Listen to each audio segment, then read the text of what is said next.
Hi, movie recap zones here. Today, I am going to explain a Japanese superhero film called Inuyashiki. Spoilers ahead. Watch out, and take care. Ichiro Inuyashiki is a normal salaryman doing his best to keep his family happy. But his family takes all his effort for granted and often treats him like trash. Ichiro has recently bought a new house in a better neighborhood for their sake. His daughter Mary and son Takeshi are delighted to see a big house and mistake it for their own. They accidentally try to enter it, but are told their house is the tiny one by the side. It is the best Ichiro could have done with the money he saved for years, but the children do not care. In an attempt to lighten the mood, he tells them he bought their favorite food, but no one pays attention. Instead, they go out to dinner, leaving Ichiro behind to eat alone. One day, Ichiro works overtime and returns home late. In a dark alleyway, he sees a group of muggers beating a man for money. He thinks of helping the man, but is too cowardly to actually do it. Just when he turns around, he sees Mary watching him in disappointment. She reminds him that he is a disgusting coward before storming off. Back home, Ichiro sits in front of their house, thinking about life. Suddenly, a dog walks toward him, wanting to be petted. Its collar says, "Her name is Hanako. Please take care of her." Ichiro pities the dog, but his wife wants him to get rid of it. She also hands him his medical report, which says that he needs one more checkup. The next day, Ichiro goes to the hospital and finds out he has third-stage cancer. It has spread throughout his body, which gives him only a few months to live. Overwhelmed by the news, he calls his wife, but she ends the call before he can tell her the news, while his children do not even pick up their phones. Later, Ichiro takes Hanako on a walk and wonders if his family will even cry when they know about his cancer. With a heavy heart, he leaves Hanako by the side of the road and runs away to a park. To his surprise, the animal follows him there. Seeing that he is the only one who cares about him, Ichiro cries while apologizing to the dog. Some seconds later, he notices another man sitting on a park bench in front of him. Suddenly, a bright light flashes in the sky and continues getting bigger. Something large falls from the sky, hitting Ichiro and the man beside him, causing their immediate death. The next day, however, Ichiro wakes up in the park, right where he had landed yesterday. Hanako is beside him on the ground. He picks up his glasses, but realizes he can see clearly, even without them. Not knowing what to do, he continues about his day. At home, his hand turns into a weapon-like device and vomits out the breakfast he had just eaten. He is even more horrified when his face disintegrates to reveal an electric system inside his head. One part after another, his entire body turns into a machine. It turns out that the strange object killed Ichiro last night. It was a mistake on the part of the aliens who were flying the object. So, they revived him as a machine with emotions. He now possesses superhuman strength and the power of any machinery in the world. All that potential, and he'll probably just end up browsing TikTok. The man who was with him yesterday, named Hiro, also received the superpower. He goes to his friend Naoyuki's house and shoots a bird with his fingers. He then brings a surprise to Naoyuki to a parking lot and showcases how he can move vehicles with his mind. Naoyuki is baffled by Hiro's power and feels like he is in a dream. Meanwhile, Ichiro is still confused about this morning. On his way home, he sees an injured pigeon on the side of the road. As he goes to pick it up, his hands heal the bird, and it flies away. Just then, his heightened hearing power causes him to hear a mother pleading with doctors to save her son. He follows the sound and finds a sick kid on the hospital bed. As he touches his face, the kid starts to heal, like the pigeon. Ichiro gladly tells the kid that he has recovered and returns home happily. The next day, Naoyuki is bullied by his classmates. Hiro intervenes and tries to kill the bully until Naoyuki stops him. Naoyuki sees that the power has made Hiro violent, which scares him. Shion is a girl from Hiro's class who has a crush on him. That day, she tells him that she likes him, leaving Hiro in shock. After that, we are introduced to his mother, who is a waitress in a restaurant. His father is a rich man who left his mother for another woman. Hiro doesn't like his father, but still goes to meet him and his other family for dinner. Hiro's step-siblings like him and are always excited to see him, but he could never like them back, thinking of his poor mother.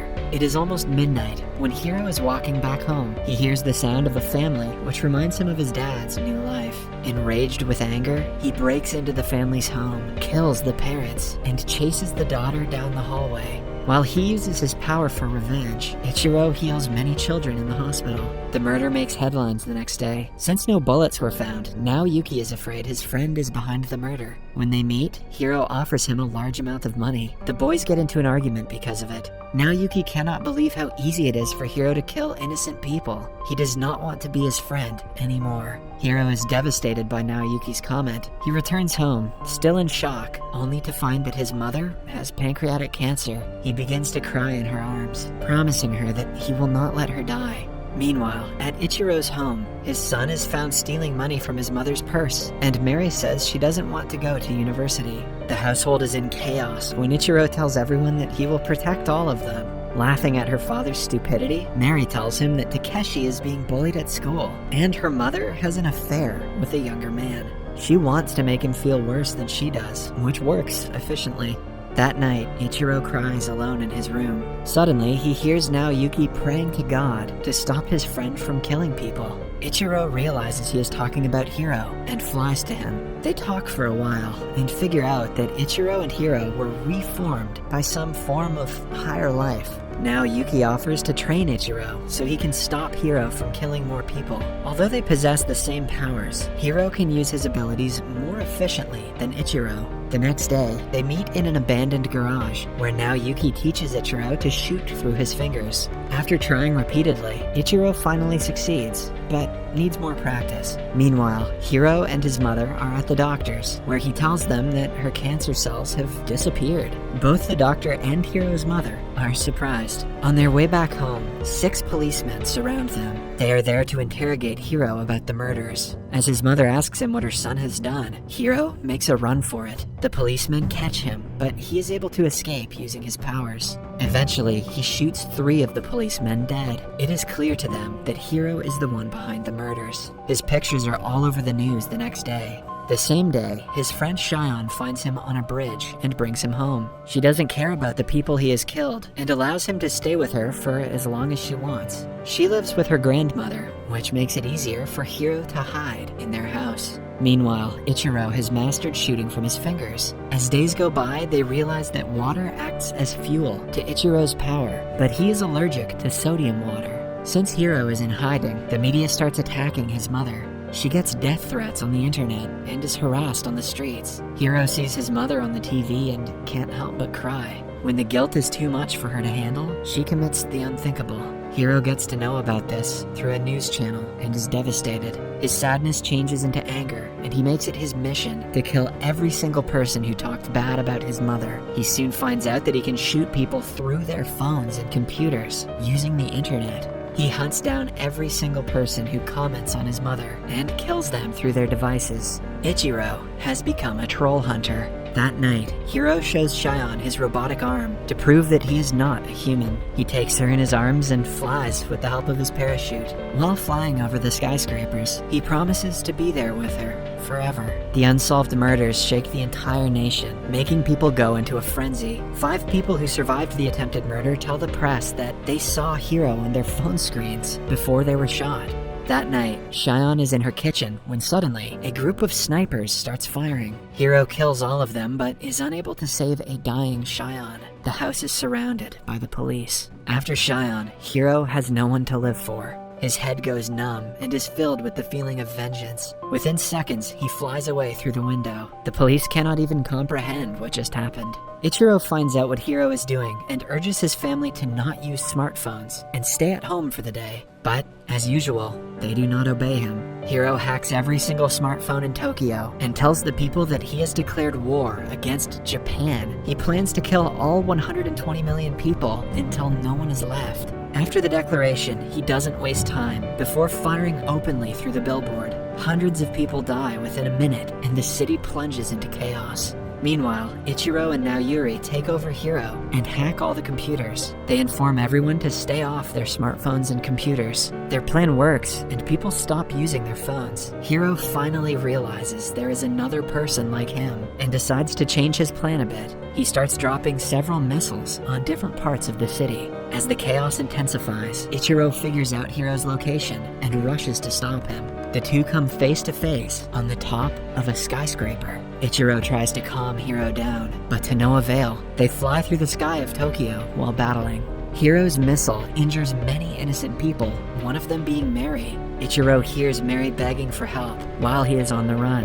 After an intense fight, they land on top of a building. Ichiro again requests that Hiro stop, but he refuses. When Hiro tries to drink water from a bottle, Ichiro shoots it down and slyly drops the bottle with sodium water in it. Not knowing the effects of sodium, Hiro chugs the water down. He then bombards Ichiro with missiles in the air. He is about to kill Ichiro with the last shot when the sodium water makes him weak. While falling down from the height, Hiro realizes that he is the villain of the story. In the meantime, Ichiro comes down to save his daughter and finds her amidst the remains of a building. She is on the verge of dying when he uses his powers to save her. But as they celebrate, Hiro arrives again and kicks Ichiro. Mary also gets shot in the process. Hiro overpowers Ichiro before throwing Mary out the window. This angers Ichiro and multiplies his robotic powers. Both Hiro and Ichiro leap at each other, but this time, Ichiro's strength overpowers Hiro's and disassembles his arm. Following that, Ichiro catches Mary in the air and saves her. Mary realizes she has been wrong about her father and watches him save other people in admiration. A week after the incident, the press declares Hiro dead. Ichiro is now respected in his family, mostly by his daughter. And all it took was to gain some superpowers and murder a guy. Subscribe for more videos like this, turn on notifications, and leave a like to help the channel out. Thank you for watching.